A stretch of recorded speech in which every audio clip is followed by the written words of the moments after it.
అల్లా yeah అల్లా, అల్లా yeah అల్లా.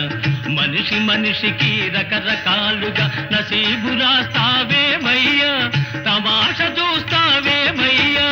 అల్లా హైరల్లా, అల్లా హైరల్లా.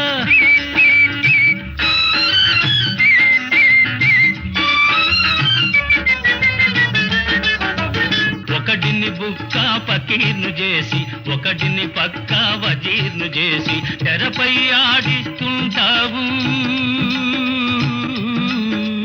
తెరపై ఆడిస్తుంటావు, తిమ్మిని బమ్మిని చేస్తావు. భార్యను గయ్యాళిగా సృష్టించి, భర్తను దత్తమ్మగా పుట్టించి, భార్యను గయ్యాళిగా సృష్టించి భర్తను